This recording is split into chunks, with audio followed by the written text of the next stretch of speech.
அன்பிற்குரிய touring talkies ரசிகளுக்கு வணக்கம். இன்றைய சாட் வித் சித்ரா நிகழ்ச்சியுடைய சிறப்பு விருந்தினர் கேஆர். கேஆரை பொறுத்த வரைக்கும் சினிமா உலகத்தில் அவருக்கு ஒரு முகம் இல்லை, பல முகங்கள் அப்படின்னு தான் சொல்லணும். திரையரங்கு உரிமையாளர், திரைப்பட விநியோகஸ்தர், திரைப்பட தயாரிப்பாளர், இயக்குனர். இது தாண்டி பார்த்திங்கன்னா திரைப்படம் சம்பந்தமாக எந்தெந்த சங்கங்கள் இருக்கோ அந்த எல்லா சங்கங்கள்லேயும் ஒரு காலகட்டத்தில் தலைவராக இருந்திருப்பார், ஒரு காலகட்டத்தில் துணைத் தலைவராக இருந்திருப்பார், ஒரு காலகட்டத்தில் செயலாளராக இருந்திருப்பார். இப்படி பல நிர்வாக பொறுப்பில் இருந்திருக்காரு. தமிழ் சினிமா உலகத்தை கரைத்து குடித்த ஒரு நபர் அப்படின்னு தான் சொல்லணும். வணக்கம் கேஆர். வணக்கம். உங்களை பொறுத்த வரைக்கும் நீங்கள் இன்ஸ்டியூட்டில் படித்தது ப்ராசஸிங். ஆனால் அது தாண்டி சம்மந்தம் இல்லாத ஒரு பக்கம் டிஸ்ட்ரிபியூட்டர், ஒரு பக்கம் எக்ஸிபியூட்டர், ஒரு பக்கம் ப்ரொடியூசர். எப்படி இதுக்கெல்லாம் ஜம்ப் ஆனீங்க? படிக்கும்போது என்னடனா டைரெக்ஷன் பண்ணணுன்றது தான் எய்ம். ஆனால் அங்கே அன்றைக்கி சுச்சுவேஷனில் கிடைச்சது டைரெக்ஷனுக்கெல்லாம் வாய்ப்பு இல்லை, ப்ராசஸிங். ஸோ கிடைச்சது வச்சுக்கிட்டு எப்படியும் ஜெயிச்சு அந்த ஸ்டேஜுக்கு வரலான்னு அந்த தன்னம்பிக்கைன்றாங்கல்ல, அந்த கான்ஃபிடென்ஸ் வச்சு தான் அது தான் தேர்ந்தெடுத்தேன். அதே மாதிரி ஸ்டெப் பை ஸ்டெப்பாக டெவலப் ஆகி அதுக்கப்புறம் ஃபஸ்ட்டு டிஸ்ட்ரிபியூஷனில் ஏற்பட்ட அனுபவங்கள், அதுக்கப்புறம் எக்ஸிபிஷனுக்கு அப்புறம் ப்ரொடக்ஷனுக்கு அப்புறம் டைரெக்ஷன்னு சொல்லிவிட்டு இதெல்லாம் பார்த்துட்டு டைரெக்ஷன்லேயும் ஜெயித்த பிறகு ஸோ ஒன்றா ஒரு ஸ்டேஜ் பை ஸ்டேஜ். அப்புறம் நீங்கள் சொன்ன மாதிரி பல சங்கங்கள், டிஸ்ட்ரிபியூட்டர் சங்கம், ப்ரொடியூசர் சங்கம், எக்ஸிபியூட்டர் சங்கம், எல்லா அமைப்பிலும் என்னடான்னா உங்களுக்கும் எனக்கு உள்ள ஒத்துமை எல்லாத்துலேயும் நீங்களும் இருந்துருக்கு. அதுதான் நம்மளுடைய நட்பு. ஃபிலிம் இன்ஸ்டியூட்டில் நீங்கள் படித்த காலகட்டத்தில் உங்களுக்கு யாரெல்லாம் கூட படித்தாங்கப்பா? என்னோட படித்தவங்களில் நம்ம ருத்ரையா படித்தார், டைரக்ஷன் இதில். இப்போ ருத்ரையாவோடலாம் உங்களுக்கு பழக்கம் இருந்ததா அப்போ? நல்லா இருந்தது. ராபர்ட் ராஜசேகர் எனக்கு 1 இயர் சீனியர். ஓ சூப்பர். 1 year senior. அவரோட உங்களுக்கு நல்ல அசோசியேஷன். ஆல்மோஸ்ட் உங்களுடைய பல படங்களுக்கு ஒர்க் பண்ணியிருக்காரு. ஒரு ஃபேமிலி மாதிரி தான் இருப்பேன் எப்போவுமே. நிறைய படம் ஃபிலிம் இன்ஸ்டியூட்லேருந்து வந்த உடனே மலையாள படம் தான் நம்ம தயாரிச்சிருக்கீங்க. அதில் மலையாளத்தை தயாரிக்கணும்னு தோணுச்சு. அது காரணம் அப்போது எப்படியும் படம் பண்ணணும்னு ஒரு ஆர்வம். அதில் சிவகுமார் சாருக்கு கதை சொல்ல போனேன். சிவகுமார் சாருக்கு உங்கள் டைரக்ஷன்லையா? என் டைரக்ஷன். கதை கேட்டார். கதை கேட்டப்போ அவருடைய கருத்து சொல்லுவார் இல்லை. சரி, அவர் சொல்கிறது பார்க்கும்போது லேட் ஆகும் போல் இருக்குது சார், அவர் கிடைச்சிருந்தா நல்லாயிருக்கும் சார். நெக்ஸ்ட் ஆல்டர்னேட்டிவ் என்னென்னு பார்க்கும்போது என்னோடய படித்ததில் கொஞ்சம் மெஜாரிட்டி மலையாளிஸ் இருந்தாங்க. அவங்க என்ன சொன்னாங்கன்னா நம்ம மலையாளத்தில் ட்ரை பண்ணுவோம்னு சொல்லிவிட்டு சுகுமார் சார், நம்ம பிருத்திவிராஜ் இருக்கார் இல்லை, அவருடைய அப்பா, அவர் தான் ஹீரோ. சுபான்னு ஒரு நடிகை. அப்போ குதிரை ஓட்டம் பார்ப்போன்னு சொல்லி நம்ம கவுண்டுமணி மாதிரி ஒரு நல்ல ஃபேமஸ் நடிகர். ஸோ இவங்களெல்லாம் போட்டு அப்போது காஸ்ட் ஆஃப் ப்ரொடக்ஷனே உங்களுக்கு ஒரே ஷெட்யூல், ட்ரிவாண்ட்ரம் போய் ஒரே ஷெட்யூலு கிட்ட 4.5 லட்ச ரூபாயில் படத்தை முடிச்சாச்சு. ஸோ படத்தை முடிச்சுட்டு அதுக்கப்புறம் தான் அது மார்க்கெட்டிங் பண்ணணும், டிஸ்ட்ரிபியூஷன் இதுன்னு பார்க்கும்போது தான் பெரிய டென்ஷன். என்னென்னா அதுக்கு ரொம்ப அலைய வேண்டியதாக போச்சு. ஒவ்வொருத்தரும் அப்ரோச் பண்ணி அது இதுன்னு. அப்புறம் கடைசியில் சுகுணா ஸ்க்ரீன்ஸ்னு ஒரு டிஸ்ட்ரிபியூட்டர் ஃபேமஸ், அவர் தேவி தேட்டர் உங்களுக்கெல்லாம் ஃப்ரெண்ட்ஷிப் இருந்தது. அவர் சரி சார் நான் பண்ணித்தரேன்னு சொல்லிட்டு ரிலீஸ் பண்ணாரே தவிர, ஆனால் கலெக்ஷன் டிசிஆர் தான் வந்ததே தவிர காசு வரல. சரி, அப்போ புரிஞ்சு போச்சு சினிமான்னா சும்மா பணம் இருந்து படம் எடுக்கிறது பெரிய விஷயம் கிடையாது. ஸோ டிஸ்ட்ரிபியூஷன் தான் இதில் வைட்டல் ரோல். ஸோ டிஸ்ட்ரிபியூஷன் தெரிஞ்சுக்கிட்டோம்னா தான் நமக்கு ஜெயிக்கிறதுக்கு வாய்ப்பு இருக்குன்னு சொல்லி தான் அதுக்கப்புறம் டிஸ்ட்ரிபியூஷனில் இறங்கினேன். டிஸ்ட்ரிபியூஷனில் இப்போது ஃபஸ்ட்டு நான் வாங்கினது கமல் சாருடைய படமும் ரஜினி சார் படம் ரிலீஸ் பண்ண படத்தை பில்லாவும் ராமலக்ஷ்மன் 2 படம் வாங்கினேன். ஷிஃப்டிங் வாங்கினேன் ரிலீஸ் பண்ண உடனே. அது தேவர் ஃபிலிம்ஸ் ஒரு படம், இன்னொரு படம் பாலச்சந்தர், பாலச்சந்தர் சார். இந்த 2 படம். அது ஓரளவுக்கு அதில் என்னடான்னா தேட்டரோட கான்டாக்டு, எப்படி பேசுகிறது போகிறது, எவ்வளோ பொய் சொல்லணும், இதெல்லாம் அதில் தான் ஒரு அனுபவம் கிடச்சிது. அதனுடைய படிப்படி அனுபவம் தான். அதுக்கப்புறம் டிஸ்ட்ரிபியூஷன்லேருந்து ப்ரொடக்ஷனு. அப்புறம் மைடியர் குட்டிச்சாத்தன் வந்த பிறகு என்னென்னா டோட்டலாக இண்டஸ்ட்ரியில் ஒரு 84 ரிலீஸ் பண்ணேன். அது ஒரு அப்நார்மல் இருந்த ஆல் டைம் ரெக்கார்டு கலெக்ஷன்ஸ் எல்லாமே. அது கிட்டத்தட்ட 1.5 வருஷம் 2 வருஷம் அந்த படம் போச்சு. அது மைடியர் குட்டிச்சாத்தானை பொறுத்த வரைக்கும் அன்றைய காலகட்டத்தில் ரஜினிகாந்த் படத்துக்கு என்ன விலையோ அதை விட அதிகமான விலை இருந்தது. ஆனாலும் தைரியமாக எப்படி வாங்கினீங்க? அது ஒரு பெரிய கதை. அதான் அந்த நேரத்தில் எனக்கு காம்படிஷன் இளையராஜா சார், அவர் தான் மியூசிக்கு குட்டிச்சாத்தனுக்கு. அவருக்கு அந்த படத்தை வந்து டிஸ்ட்ரிபியூஷன் பற்றி தெரியாது. இருந்தாலும் ஒரு அந்த படத்தை லைக் பண்ணதுனால பார்த்தார்ல அவரு. பார்த்தேன்றதுனால அவருக்கு என்ன ஒரு இனோவேட்டிவாக ஒரு நாவல்ட்டியாக இருந்ததுனால அந்த படத்தை வாங்கி ரிலீஸ் பண்ணணும்னு. அப்போது வந்து என்னடான்னா வாங்கி யாருக்கிட்ட கொடுக்கணும்னு நினச்சாருன்னு ஏவிஎம் சரவணனும் சேர்ந்து பண்ணலான்னு சொல்லி பிளான் பண்ணாங்க. அதுக்கப்புறம் பாலாஜி சார் வந்து அதில் காம்படிட்டர், அது வாங்கி அவர் பண்ணலான்னு சொல்லி அவர் நினச்சாங்க. பட் அந்த ப்ரொடியூசருக்கு என்னன்னு சொன்னால், அந்த மெயினாக எஸ்பெஷலி டைரக்டருக்கும் இதை வந்து வாங்கி ரிலீஸ் பண்ணுற டிஸ்ட்ரிபியூஷனான படம் கிடையாது. டெக்னிக்கலாக விஷயம் தெரிஞ்ச ஆள் கொடுத்தா தான் எந்த சக்ஸஸ்ஃபுல்லாக பண்ண முடியும். காரணம் அதில் சில டெக்னிக்கல் இதெல்லாம் இருக்குன்றதுனால நார்மலாக பெட்டி அமிச்சு ப்ரொஜெக்ஷனில் ஆப்ரேட்டர் வச்சு ஆன் பண்ணுற படம் கிடையாது. எல்லாம் செக் பண்ணணும். ஸோ அது நிறைய விஷயங்கள் இருக்குன்னு அப்போன்னு சொல்லும்போது என்னென்னா, அந்த ரேட்டே வந்து முதல்ல சொல்லப்பட்டது வந்து வெறும் 15 லட்ச ரூபா தான். அதுக்கப்புறம் 15 வந்து 25 ஆச்சு, 25 வந்து 40 லட்சம் ஆச்சு. 40 லட்சம் அப்போ ரஜினிகாந்த் என்டையர் தமிழ்நாடு சேல்ஸே வந்து 36 லட்ச ரூபா தான் சேல்ஸ். அப்போது அதோட 4 அதிகம். அது 4 அதிகம் இருந்தாலும் எனக்கு அதில் ஒரு கான்ஃபிடென்ஸ் என்னன்னா, நிச்சயமாக இது அந்த கண்ணாடியிலேயே 100 நாள் ஓடினா அந்த கண்ணாடியில் அந்த காசு எடுக்கலான்னு அன்றைக்கி நைட்டெல்லாம் மறுநாள் நான் காலையில் வந்து ப்ரொடியூசர் மீட் பண்ணணும். அன்றைக்கி நைட்டெல்லாம் தூக்கம் வரல, எப்படி கலெக்ட் பண்ண முடியும்னு சொல்லி அந்த ஐடியாவில் இருக்கேன். அது இதுன்னு நினைக்கும் போது சரி 100 டேஸ் போச்சுன்னா ஒரு தேட்டருக்கு 1000 கெப்பாசிட்டி வச்சாலும் ஸோ 4000 ரூபா ஆச்சுன்னா 100 நாளைக்கு 40 லட்ச ரூபா இதிலே வருது. அப்போது செலவெல்லாம் இருந்தால் கூட தள்ளிட்டாலும் டெஃபினட்டாக இது வந்து பெரிய அளவுக்கு வசூல் பண்ணணுன்னு ஒரு நம்பிக்கை. மறுநாள் ப்ரொடியூசர் போய் பார்க்குறோம். பார்த்த உடனே அவர் பார்த்துட்டு முதல்ல அட்வான்ஸ் ஆகும், அப்புறம் இந்த பிரிண்டெல்லாம் ஒரு 10 நான் 12 கேட்டேன், ஒரு 10 தரேன்னாரு.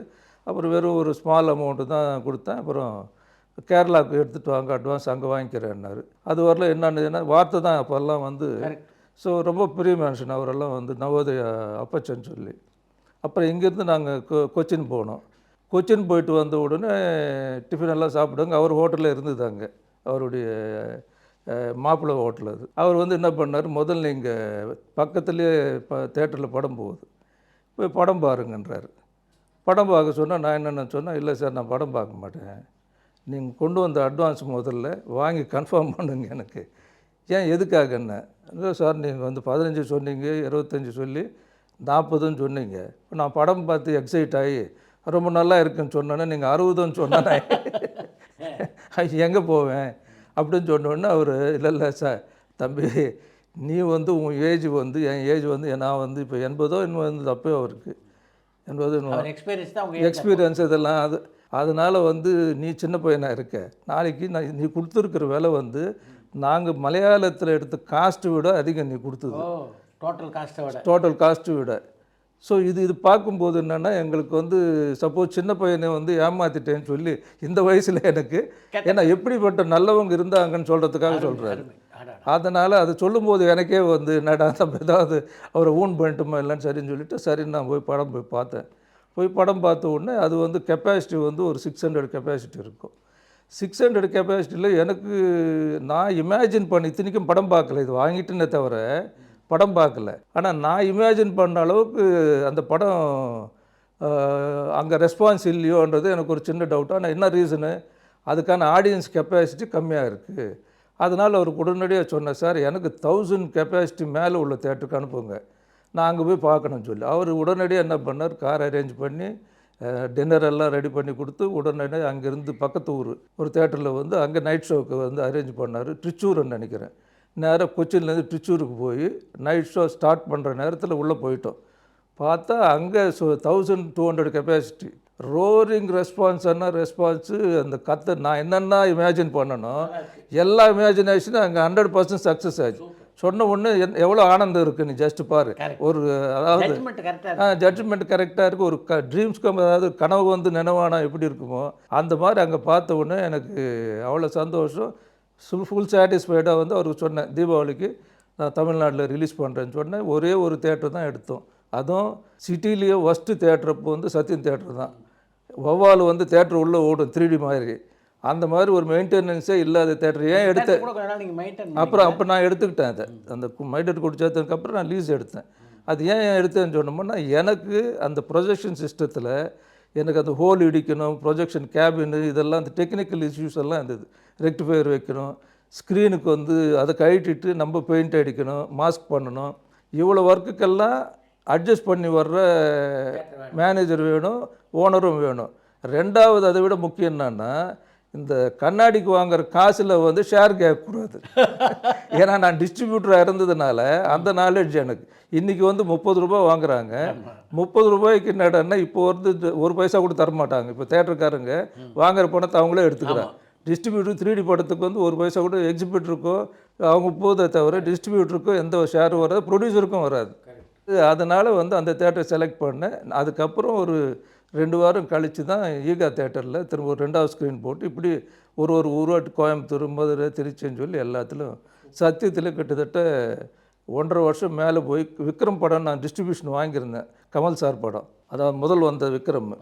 அந்த கமல் படத்துக்காக அந்த படத்தை நிறுத்தி அப்போ கூட நல்லா போயிட்டு இருக்கு. கிட்டத்தட்ட 60% இதில் படத்தை நிறுத்திட்டு அந்த படம் போட்டேன். சூப்பர், நன்றாக. வணக்கம் சார். ரகுராமன் சென்னையில் சொல்லுங்க. சித்ரா சார், வாழ்த்துக்கள். ஏன்னா நீங்க நான் ஏற்கனவே சொல்லியிருக்கேன், உங்க ப்ரோக்ராம் வந்து ரொம்ப இதுவா இருக்கும். நீங்க ரொம்ப என்ன சொல்றது, ரொம்ப அமைதியா, முக்கியமா கெஸ்ட் நல்லா பேச விட்டு அதுக்கப்புறம் நீங்க பேசுவீங்க. சோ முடிஞ்ச வரைக்கும் அவங்கள்ட்ட எல்லா கருத்தையும் வாங்கிட்டு தான் நீங்க பேசுவீங்க. ரொம்ப சந்தோஷம், ரொம்ப வாழ்த்துக்கள். நன்றி சார். சந்தோஷம் உங்களை பார்த்ததுல. எனக்கு மெயினா உங்ககிட்ட என்ன கேட்க வேண்டிய விஷயம், உங்களுக்கு ஈரமான ராஜா ஸ்கூல் படிக்கும் போது, அதுக்கப்புறம் வனஜா கிரிஜா, மாயா பஜார், அலெக்சாண்டர் எல்லா படமும் பார்த்தோம். நீங்க எல்லா வெரைட்டிலும் படம் பண்ணிருக்கீங்க. குறிப்பா சொல்லணும்னா மாயா பஜாரும் வனஜா கிரிஜாவும் அவ்வளவு காமெடி, அவ்வளவு ஆரோக்கியமான காமெடி. இன்னும் கூட உட்காந்து ஹால்ல பார்க்கலாம், அப்பா அம்மாவும் பார்க்கலாம், தாத்தா பாட்டியும் பார்க்கலாம், பசங்களோடையும் பார்க்கலாம். இப்ப அந்த அளவுக்கு காமெடி படம் வருது. நீங்க அந்த மாதிரி காமெடி படம் எடுக்கிற பிளான் இருக்கா? வனஜா கிரிஜா மாதிரியோ மாயா பஜார் மாதிரியோ ரொம்ப என்ன சொல்ற எல்லா கிளாஸும் ரசிக்கிற காமெடி, பியூர் காமெடி. இப்போ காமெடிக்கு பெரும்பாலும் என்ன ஆகி போச்சு, உங்களுக்கு டிவி சீரியல்லாம் அதிகமானதுனால ஓரளவுக்கு காமெடி படம். இப்போ ஜென்ரலாக இப்போ ரீசெண்டாக கூட ஒரு படம் 1000 பொற்காசுகள்னு ஒரு படத்தை ரிலீஸ் பண்ணோம். அந்த படம் வந்து உங்களுக்கு இது ஃபுல் படமே காமெடி படம் தான் அது. ஸோ இப்போது காமெடி படங்கள் வந்து வரவேற்பு இருக்குது, பட் அந்த அளவுக்கு இல்லை. இப்போ வந்து ட்ரெண்டு வந்து மாறிக்கிட்டு இருக்குது. இப்போ இல்லை, நீங்கள் குறிப்பாக ஊர்வசி வந்து அவ்வளோ இதுவாக கொண்டு வந்தீங்க. ஊர்வசி நடிகைகள் எவ்வளோ பேர் நடிகை எங்களுக்கே தெரியும், பட் அவங்களால காமெடியை கொண்டு வர முடியுன்றது நீங்கள் ரொம்ப நல்லா பண்ணீங்க. ஸோ அந்த மாதிரி ஏதாவது ஒரு புது நடிகை இல்லை, எஸ்பெஷலி அந்த வனஜா கிரிஜாவும் சரி, மாயா பஜாரும் சரி, இன்னும் கூட குழந்தைங்க பார்த்து மாயா பஜார் அந்த கிஷ்கிந்தாலாம் போட்டு ரொம்ப அருமையா பண்ணீங்க. அந்த காலத்து குழந்தைங்களை ரொம்ப ரசிக்கிற மாதிரி. அந்த மாதிரி ஏதாவது புது காமெடியான கொண்ட ஐடியா இருக்கா உங்களுக்கு? ஊர்வசி அவங்கள பார்த்த பிறகு, டேலண்ட் பார்த்த பிறகு தான் அந்த கேரக்டரே அப்படி மோல்டு பண்ணோம். ஏன்னா அவங்க அதுக்கு கரெக்டாக சூட் ஆனாங்க. ஈவன் அந்த பெக்யூலர் வனஜா கிரிஜாவில் வந்து அந்த வாய்ஸ் பெக்யூலராக இருக்கும். அது வந்து பெக்யூலர் இல்லை, ஆக்சுவலாக அவங்களுக்கு த்ரோட் இன்ஃபெக்ஷன் ஆகிடுச்சு. இன்ஃபெக்ஷன் ஆகி அவங்க சார் பேச முடியலன்னாங்க. அப்புறம் நான் போய் ஸ்டுடியோ ரெக்கார்டிங்கில் வந்து கேட்ட உடனே அது ஒரு வித்தியாசமாக இருக்குது. அதுலேயும் ஒரு டிஃப்ரெண்ட்டாக இருந்தது டோன். நான் சொன்னேன், ஒன்றும் பிரச்சனை இல்லாமல் நீங்கள் அது டிஃபெக்டாக நினைக்காதீங்க, இதுவே நாளைக்கு ப்ளஸ் ஆகலாம், மைனஸ் நினைக்காதீங்க, பேசுங்கன்னு சொன்னேன்.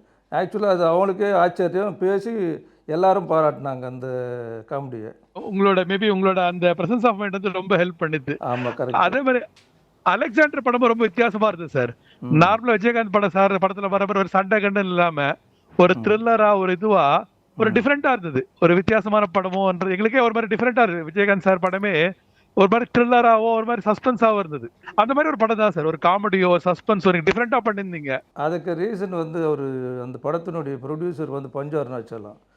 ஸோ அவர் ஆக்சுவலாக ஒரு லைன் ஷார்ட்டாக அப்படி 4 லைனில் கதை சொன்னார்.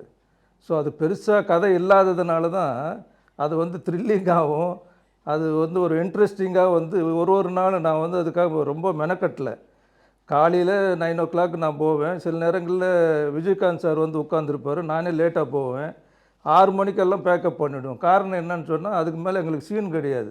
ஸோ ஈவினிங் வந்து திரும்ப ஆஃபீஸ்க்கு வந்து சீனு ரெடி பண்ணி மறுநாள் காலையில் போய் ஷூட் பண்ணோம்.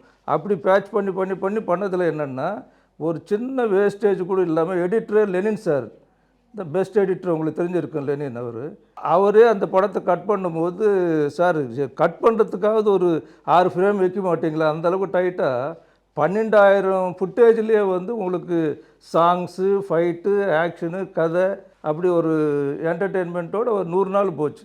கிட்டத்தட்ட 11 படம் அப்போசிஷன், அவ்வை சண்முகி, இந்த மாதிரி ஒரு காம்படிஷனில் தீபாவளிக்கு வந்து 100 நாள் போன படம். அதில் ஆக்சுவலாக வந்து கிளைமேக்ஸ் எல்லாம் வந்து பிரம்மாண்டமான ஒரு கிளைமேக்ஸ் எல்லாம் பண்ணுறதுக்கு டைம் இல்லை. சில பேர் தீபாவளிக்கே வருமான ஒரு டவுட் இருந்தது. அப்போ அந்த கிளைமேக்ஸுக்கே நாங்கள் என்ன பண்ணோன்னு சொன்னோம்னா, அந்த நேரம் கலைஞர் வந்து ஆட்சிக்கு வந்திருக்காரு. அவர் ஒரு அவார்டு கொடுக்குற ஃபங்க்ஷனுடைய ஃபிலிம் டிவிஷனில் இருந்தது ஃபுட்டேஜ். ஸோ அந்த ஃபுட்டேஜ் வந்து நான் எடுத்து அதை வந்து சினிமாஸ்கோப்பாக இது பண்ணி அது வந்து ஸ்டெஃப்ரீஸ் எல்லாம் பண்ணி ரஜினி சாரும் பேக்ரவுண்டில் இருப்பார். இது நீங்கள் தேட்டரில் பார்த்தீங்கன்னா பயங்கர ஸ்டாண்டிங் ஓவேஷன். எண்டில் மேனேஜரை ஓடு வந்து என்ன ஆச்சுன்னு பார்த்தோம்னா இந்த சின்ன ஒரு பிட்டு ஆட் பண்ணோம். அதுக்கு செலவே எவ்வளோன்னா 100 ரூபா கூட கிடையாது, 96 ரூபாய்க்கு அந்த பிட்டு வாங்கி அதில் சேர்த்தது. அவ்வளோ பெரிய அப்ளாஸ் வந்தது அது கிளைமேக்ஸில். அதே மாதிரி ஈரமான ரோஜாவே சார், அதுல அந்த படத்தை அதாவது ஒரு லவ் ஸ்டோரி சாங்ஸ்ல எவ்வளவு ஹிட்டா இருக்கணும்ன்றது ஒரு எக்ஸாம்பிள் சார். எல்லா பாட்டும் ஹிட், எந்த பாட்டுமே குறையில்லை, எல்லா பாட்டுமே ஹிட். ஒரு லவ் ஸ்டோரின்றது ஜனங்க எதுக்கு பார்க்க வராங்க, என்ஜாய் பண்ணுது. அதுல எல்லா சாங்ஸுமே ஹிட். அது குறிப்பா அந்த இது சொல்லலாம், சின்ன ஜெயந்தோட காமெடி ஒன்று பண்ணிருப்பீங்க. அதாவது வந்து இவங்க நார்மலா தமிழ்ல பேசுவாங்க, நாங்க கிராஸ் பண்ணி இங்கிலீஷ்ல பேசுவாங்க அப்படின்னு. அது இப்ப கூட பார்த்த பசங்க கை தட்டுவாங்க தியேட்டர்ல. ஏன்னா இதெல்லாம் படிக்கும்போது காலேஜில் ஏற்பட்ட எக்ஸ்பீரியன்ஸ், அந்த தியேட்டர் காமெடி இதெல்லாமே வந்து அதெல்லாம் நேச்சுரலாக நடந்ததுனால அது வந்து ஜனரஞ்சமாக நல்லா இருந்தது அதெல்லாம். நன்றி சார், தேங்க்யூ. நன்றி, சந்திப்பு.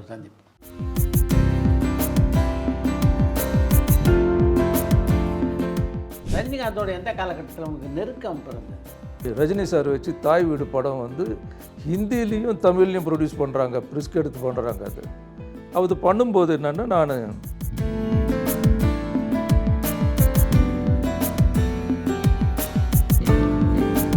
பாபாத்தியாரன்றது என்னது சொல்லும்போது டைட்டிலே எனக்கு அப்போயே அந்த விளம்பரம் பண்ணன்னைக்கே தெரியும் இந்த படம் வந்து ஒரு டப்பிங் படத்தை விட கேவலமாக ஒரு டைட்டில்.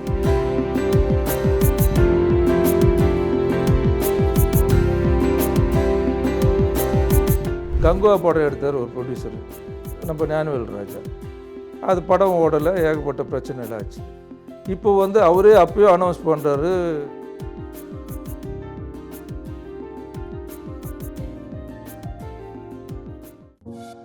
பரபரப்பான சினிமா செய்திகள், நட்சத்திரங்களின் பேட்டிகள், சினிமா வரலாறு ஆகியவற்றை பார்க்கவும் படிக்கவும் உங்களுக்கான இணையதளம் tourantalkies.co.